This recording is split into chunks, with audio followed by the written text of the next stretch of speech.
Hello, story lovers. Welcome back to my channel Prema Pallaki Part 21.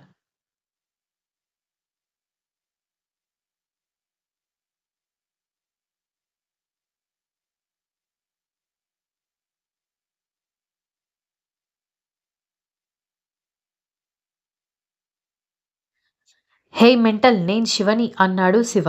దాంతో చందన కంగారుగా number check చేసుకుని దాన్ని ఒకసారి కాలర్లో కూడా చెక్ చేసి ఇంటి పేరుతో సహా శివ పేరు రావడంతో నాలుగు ఖర్చుకుని, సారీ బావా, షాపింగ్ వల్ల బాగా అలసిపోయి ఇంటికొచ్చి డిన్నర్ చేసి వచ్చేసరికి నీ మెసేజ్ కనిపించాయి.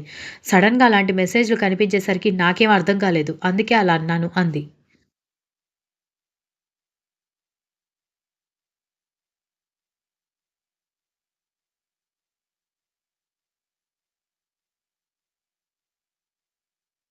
నిజం చెప్పు, తెలిసే అలా మెసేజ్ చేసి ఆ వెంటనే నార్మల్‌గా ఉండడానికి యాక్టింగ్ చేస్తూ బావా కోవా అంటున్నావు కదా అన్నాడు శివ ఉక్రోషంగా.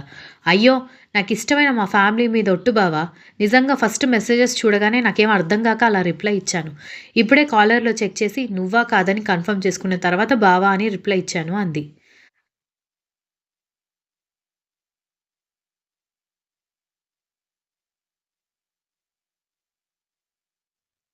చందన ఫ్యామిలీ మీద ఒట్టేసి చెప్పడంతో ఇక శివ ఆ విషయాన్ని రెట్టించలేక, ఓకే ఓకేలే, ఈ మాత్రం దానికి ఫ్యామిలీ మీద ఒట్టేస్తారా ఎవరైనా?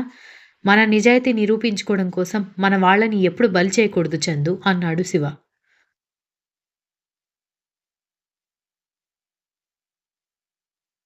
బాబోయ్, ఒక్క ఒట్టికి ఇంత పెద్ద క్లాస్ అవసరం లేదులే బావా అంది. నీకు అన్ని కామెడీనే అన్నాడు శివ. వెక్కిరిస్తున్నట్టు ఎమోజీస్ పెట్టిన చందన రిప్లైకి తల కొట్టుకున్నాడు శివ. అదే ఎమోజీగా పెట్టాడు.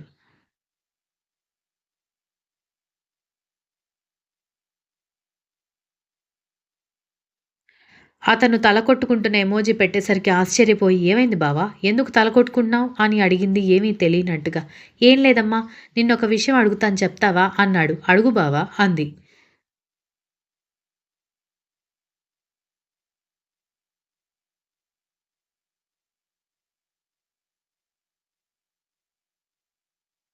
నీ ఏజ్ 5 ఆర్ 6 ఇయర్సా అన్నాడు.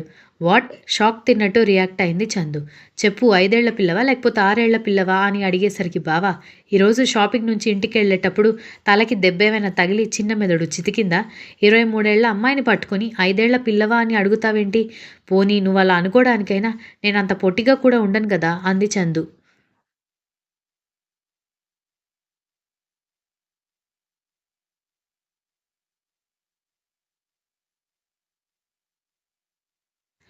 నువ్వు చూడ్డానికి పెద్ద పిల్లలాగా ఉంటావు తల్లి. నీ వేషాలన్నీ 5 ఏళ్ల పిల్లలాగే ఉన్నాయి. కాస్త మెచ్యూర్‌గా బిహేవ్ చెయ్యి పాపా అన్నాడు. అప్పుడు అతని ఉద్దేశం ఏంటో అర్థమై, చిన్న పిల్లలాగా ఉంటేనే అమ్మాయిలు క్యూట్‌గా ఉంటారని బయట టాక్ బావ. నువ్వేమో రివర్స్‌లో చెప్తున్నావు అంది.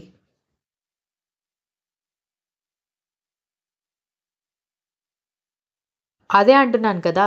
చిన్న పిల్లల్లాగా క్యూట్‌గా ఉంటారు తప్పితే పెద్ద పిల్లలు అనే ఫీలింగ్ రాదు మీలాంటి చిన్న పిల్లల మనసుతో ఉన్న అమ్మాయిలను చూస్తే అన్నాడు శివ. సర్లే, నా ప్రవర్తనే అంత. ఇప్పటికిప్పుడు మార్చుకోవడం అంటే పాజిబుల్ కాదు గానీ, ఇంతకీ నెంబర్ తీసుకున్న రోజే తమరు మెసేజ్ చేయడానికి కారణం ఏంటో తెలుసుకోవచ్చా బావగారు అంది చందన.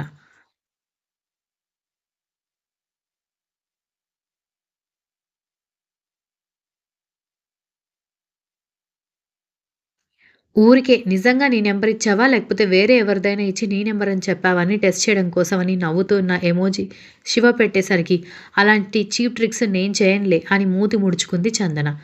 అలా చాలాసేపు చాట్ చేసుకున్న తర్వాత ఏదో గుర్తొచ్చినట్టుగా, ఇంతకీ మీ అన్నయ్యలు నీకేదో క్లాస్ ఇస్తున్నారు కదా మధ్యాహ్నం షాపింగ్ మాల్‌లో, ఏమన్నారు అని అడిగాడు.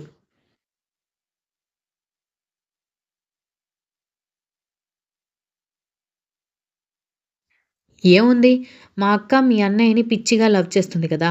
ఆ విషయం వాళ్ళకి నచ్చకపోయినా మా అక్క ప్రేమ కోసం ఏదో కష్టంగా ఈ పెళ్లికి ఒప్పుకున్నారు. నేను నీతో కనిపించేసరికి మనిద్దరి స్టోరీ కూడా అలాగే అవుతుందేమోనని కాస్త నీకు డిస్టెన్స్ మెయింటైన్ చేయమని వార్నింగ్ ఇచ్చారు అని పెదవి విరుస్తూ చెప్పింది చందన.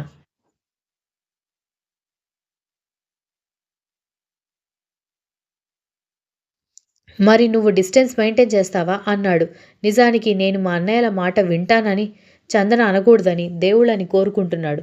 అదెందుకో అతనికి కూడా అర్థం కావట్లేదు. నువ్వు భలే జోకులేస్తావు బావా. అసలు ఏమీ లేని దానికి వాళ్ళు భ్రమ పడుతుంటే ఆ భ్రమను నేనెందుకు ఫాలో అవుతాను? కోర్స్ మా అన్నయ్యలు ముగ్గురు నాకు చాలా ఇష్టం. కానీ కొన్ని కొన్ని విషయాల్లో వాళ్ళ కళ్ళు కప్పక తప్పదు అంది.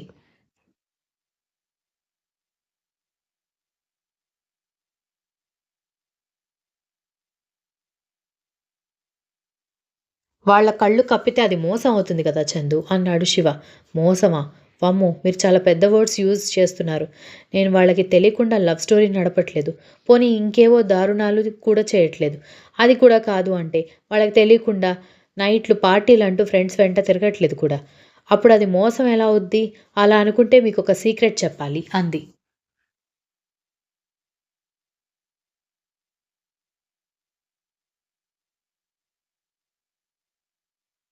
ఏంటది అని సీక్రెట్‌గా అడిగాడు శివ. మీ సత్యతో మా అక్కలకి బీభత్సమైన ఫ్రెండ్‌షిప్ ఉంది. కానీ మీ చెల్లిని చూస్తేనే మా వంశీ అన్నయ్య మండించుకుంటాడు. అఫ్‌కోర్స్ సత్య ఏమీ చేయకపోయినా దానికి కారణం మాత్రం శక్తిభావం మాత్రమే అంది. వాట్! సత్య ఇంకా మీరు బెస్ట్ ఫ్రెండ్సా? అని శివ ఆశ్చర్యపోతూ అడిగితే చూసారుగా దీనికంటే పెద్ద సీక్రెట్ కాదు కదా నేను మీతో ఫ్రెండ్‌షిప్ చేయడం అంది చందన.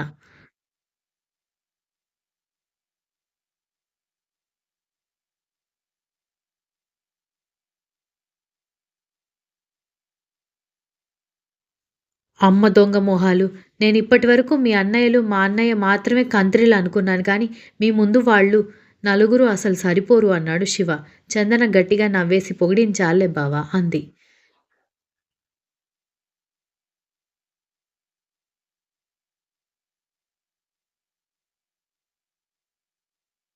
నేను పొగిడానా? అని వింతగా అడిగాడు. ఏదోకట్లే నాకు నిద్రొస్తోంది బావ.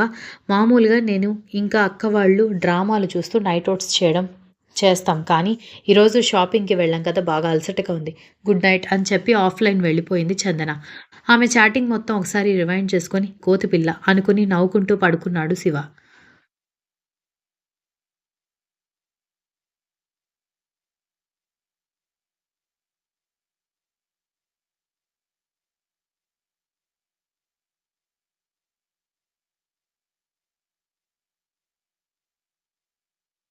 ఏంటండి పెద్ద పాపులర్ ఏజెన్సీ అని బోర్డ్ పెట్టుకుంటే సరిపోతుందా?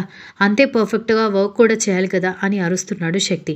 పాపం ఆ వ్యక్తి అంతకుముందే డీల్ తీసుకున్న వర్క్‌లో ఉన్నాడేమో. సార్ పాపులర్ ఏజెన్సీ కాబట్టి మీరు మాత్రమే కాకుండా మమ్మల్ని చాలామంది కాంటాక్ట్ చేస్తారు. మీరు పెళ్లి చేసుకోవడం కోసం ఆ రింగ్ ఓనర్‌ని మాత్రమే వెతకమన్నారు. కానీ నెల రోజుల నుంచి కనపడకుండా పోయిన మనుషులు కూడా చాలామంది ఉన్నారు సార్. ఆ తల్లిదండ్రుల కడుపు కోత కంటే మీ ప్రాబ్లమ్ ఎక్కువ చెప్పండి అన్నాడు ఆ వ్యక్తి.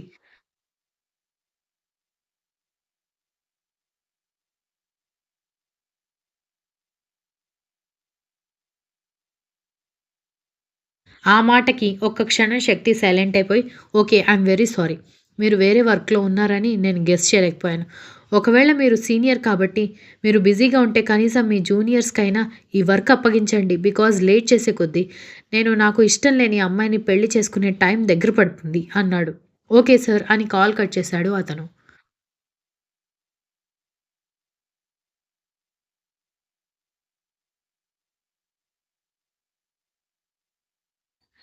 కాల్ కట్ అయిన తర్వాత చాలాసేపు మొబైల్ వైపు చూస్తూ దాన్ని ఎడమ చేతి అరచేతిలో కొట్టుకుంటూ చాలాసేపు బాల్కనీలో నిలబడ్డాడు.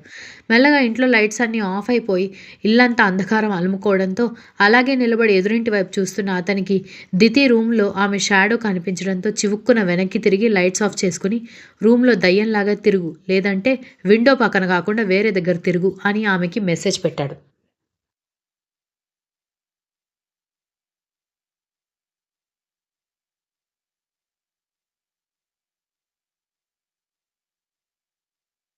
ఆ మెసేజ్ చూసిన దితి చిరాకుగా తల బాదుకొని కొంచెం కూడా రొమాంటిక్ సెన్స్ లేని పిల్లాడు అనుకుంది.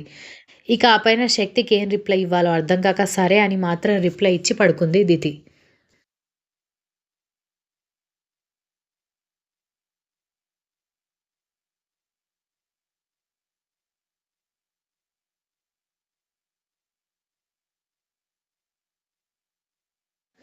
2 ఇళ్లల్లోనూ ఎంగేజ్‌మెంట్ పనులు ఊపందుకుంటే కరణ్ ఇంట్లో విషయం చెప్పి ఎక్కువ శాతం ఈ రెండిళ్లలో తిరగడమే పనిగా పెట్టుకున్నాడు.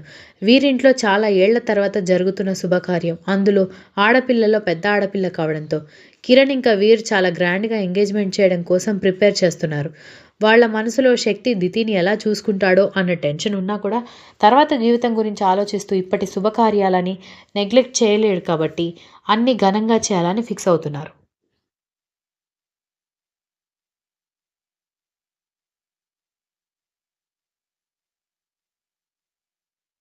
ధృతి ఫోన్ మాట్లాడుతూ బాల్కనీలో నిలబడింది.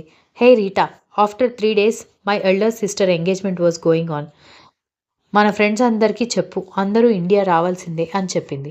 అవతల వాళ్ళు వస్తానని చెప్పారేమో, ఓకే వెయిట్ చేస్తూ ఉంటానని కాల్ కట్ చేసి వెనక్కి తిరిగేటప్పటికి అక్కడే లైట్స్ పెట్టడానికి వచ్చిన కరెంట్ డాష్ ఇవ్వడంతో ఇద్దరి మెడల్లో పూలమాలలాగా పడిపోయాయి decoration lights. Continuous. If you like the story please like, share, comment and don't forget to subscribe.